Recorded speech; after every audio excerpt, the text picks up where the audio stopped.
Yo, what's going on YouTube? Kai here checking out with another video. Today we got a new story. Sematary. The Sematary story, the dark truth. Let's go on and get into it. I never heard of this artist. But Brody, he be putting me on a lot of artists. Hey, I fuck with you, bruh. You be putting me onto a lot of artists, bruh.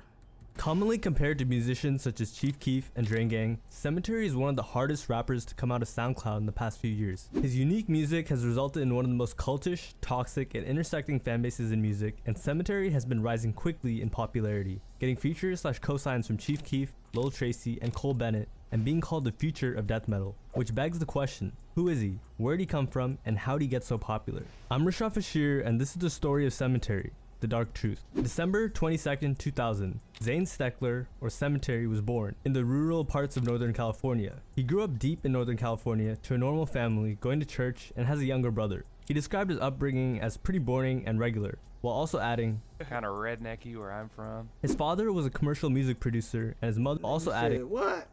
Yeah, nah, he definitely so rednecky.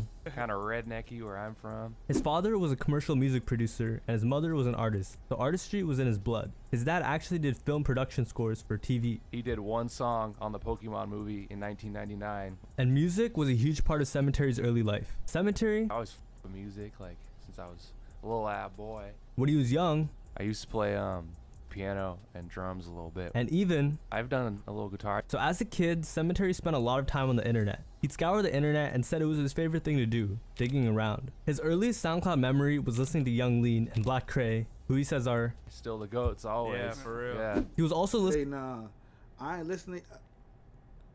Young Lane had a song called Water, right?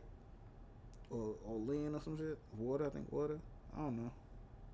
That's probably the only thing that I remember. But Young Lean was the GOAT. Listening to another underground genre that was quite popular at the time, Witch House, and got really into metal bands like Old Bathory, Die Light, Batushka is really good. His childhood wasn't all great though. He didn't like where he was from and got bored. What type bands is those? Witch House, and got really into metal bands. Oh, metal. Oh, no, I don't listen to no metal. I listen to like rock, like Creed, Boys Like Girls, bands like that, like It's like Old Bathory. Green Day, Green Day, like I could, Sum 41, like bands like that. I don't know none of these niggas. I don't listen to heavy metal screaming shit. Die Light, Batushka is really good. His childhood wasn't all great though. He didn't like where he was from and got bored, which eventually influenced him to start making music when he was 11 years old. Started like around like garage band, like, And he was just making whatever was popular at the time. Back then, he was really into an EDM producer, Deadmau5, but over time it evolved into cloud rap around the beginning of high school. And there, at 15, he was introduced to Chief Keef. That's what I'm talking about. Whatever video that is. Keef, the rapper who became by far his biggest influence. Big fan of Chief Keef. oh yeah, that's the GOAT for real. He first heard him in, Probably like 15 or 16. Don't like, and like the hella famous ones that are in all the algorithms. but he was just messing around, not taking music seriously until he was about 16 and saw Young Lean perform. And I saw him on the Warlord tour in like San Francisco in 2016. After seeing that show, he got so inspired, he recalled, Saw that show and I was like, yeah, I'm gonna be a rapper. he said, They were just hella, I don't know, like going dumb, and they had a crazy visual show, and like thought they were hella cool. And it gave him the courage to start and really pursue music, his lifelong dream. At first, he was secretive and wouldn't post, and originally, he wasn't pursue music. V-Files? Damn, that was on V-Files? They had Young Lean on V-Files? His lifelong dream. At first, he was secretive and wouldn't post, and originally, Hey, V-Files broke so many, like, the young icons, the young, like, the next wave of, like, influencers, artists. Like, V-Files was that shit, bro. I think they had closed it. Like, they closed down, like, whatever production that was, or whatever they was doing at one point in time. Like, I remember V-Files hosted, like, Ian Connor, like, the Ian Connor wave. So, like, you know, the musicians that he was standing around, like the Cardis and all that shit. But then like his fashion friends, like Ross, uh, like Bloody O, Dior.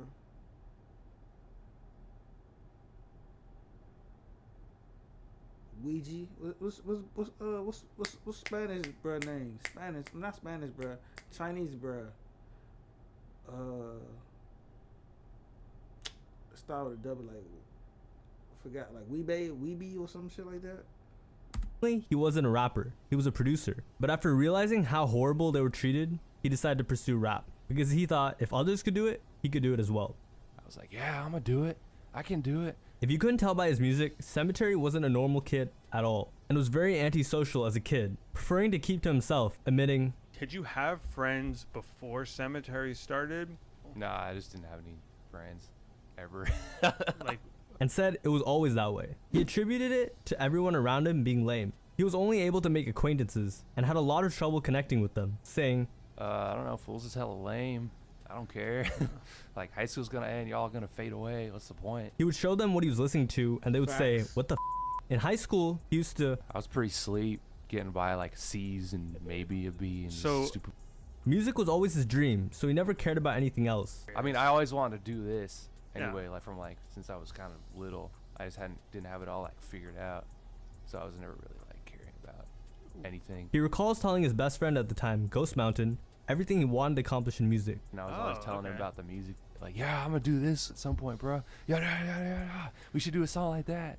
Yada yada yada. However, after Sematary graduated high school, he hadn't put out a single bit of vocal music, so he had to go to college. However, he quit when COVID started, journey in music. Sematary was actually making music in 2016 under the collective name Rendered with Ghost Mountain and was a producer making beats and mixes. He was making emo rap beats similar to Lil Peep and would use the names Tender Late and Stargate 69. He produced for underground artists like 666 Homicide and Rip Eternal, and even co-produced music with members of Working on Dying, like Oogie Mane and Filthy, before they became mainstream. When he first started making vocal music, he just wanted to make music that sounded like Young Lean.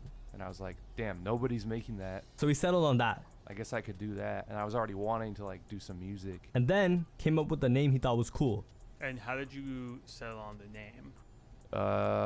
Just, you know, sounded It hard. just sounds cool. Kind of fits the music. Sematary's first break into underground music was his earliest tape, Grave House. At the time, Sematary had a best friend from high school who was also his closest collaborator. They were practically a duo, Ghost Mountain. Yeah, I was friends with Why him. did- Closest How collaborator. They were practically a duo, Ghost Mountain. Oh hell no! You don't see the motherfucking boots right there?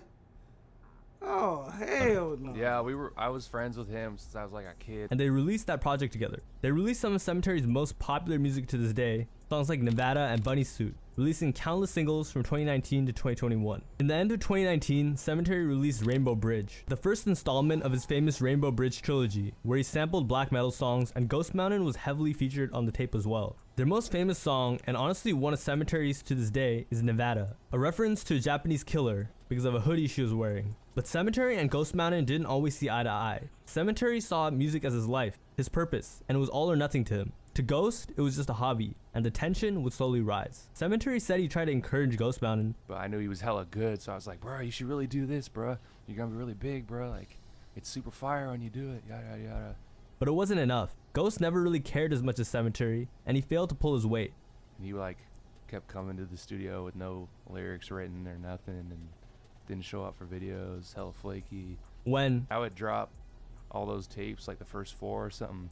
He never pulled up to like celebrate it once. eventually, And yeah, that just led to tensions when one person's really into it and the other Yeah. one's like, it's a hobby. So in July of 2020, they released their second and final collab mixtape titled 100 Acre Risk, and it was just as successful. And Sematary released 2 projects solo as well, Rainbow Bridge 2 and Warboy, with Ghost Mountain featured on them as well. But despite all the success they were receiving in the underground early on, eventually the tension between them got to be too much. Ghost Mountain and Sematary had a falling out, and in May of 2021, Ghost Mountain would officially leave Sematary. Sematary said it was a lifestyle choice that Ghost eventually had to make. Ghost Mountain wanted to go to film school, and Sematary told him he wasn't allowed to.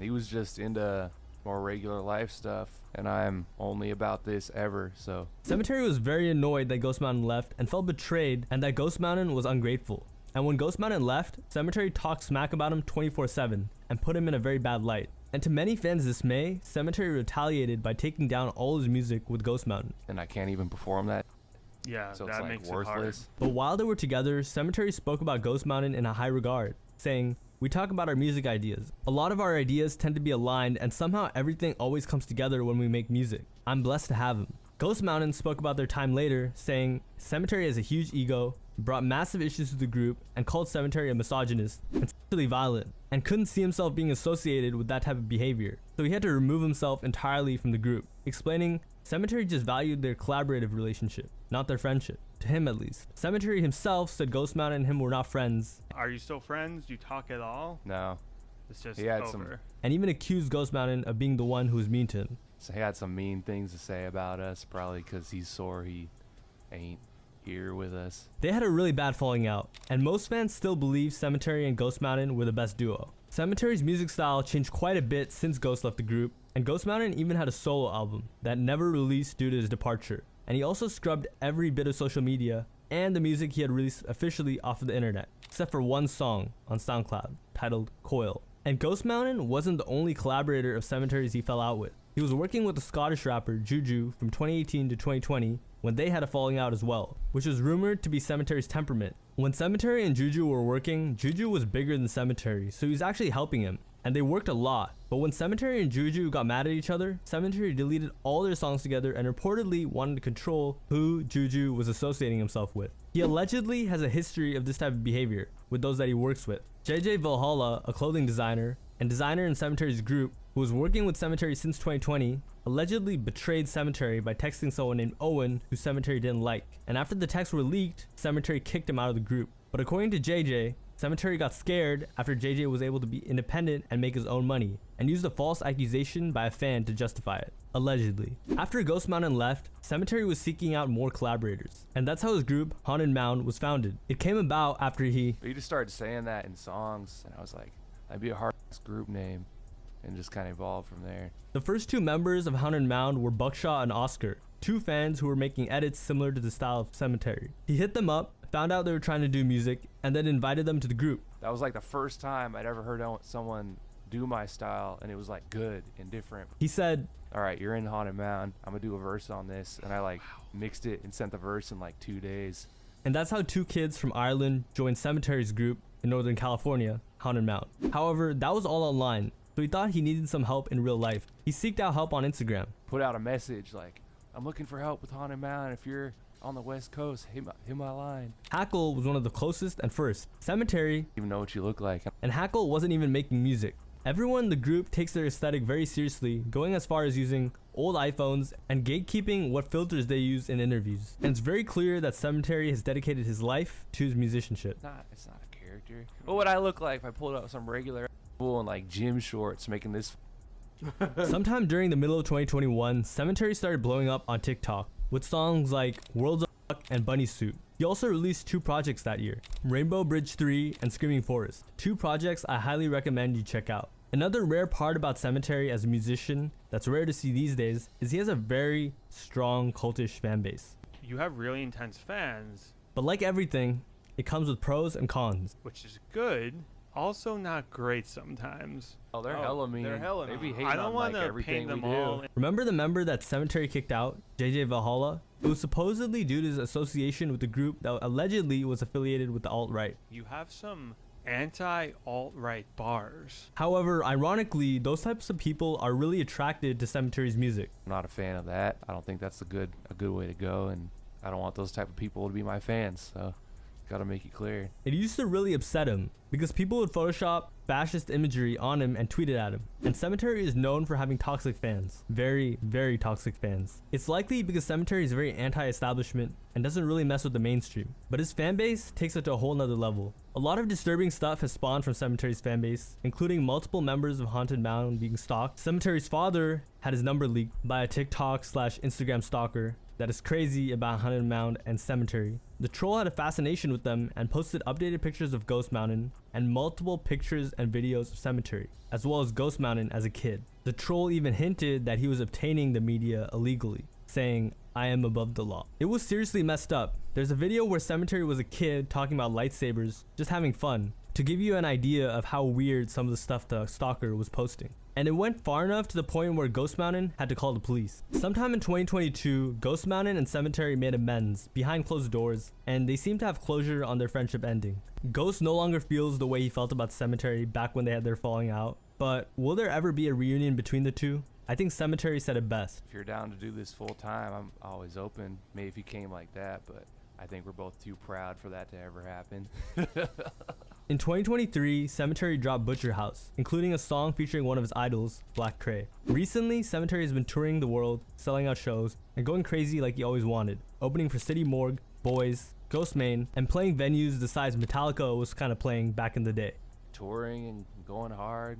Sematary used to have a big ego and was just an outright asshole. But it looks like he recovered, because for a while it looked like his career could have taken a turn for the worse. And I'm glad he's been doing well and seeing success. So is Sematary going to be a long-term artist or fad? It's hard to tell, because there have been phases both in SoundCloud rap and metal that have had fad-like careers. Personally, I believe Sematary will have a lengthy career because the music he's making, similar to Ghost Main, is the future of dark metal and the closest thing you'll hear to DIY hardcore punk in today's world. I'm Rashad Bashir, thanks for watching and have a nice day.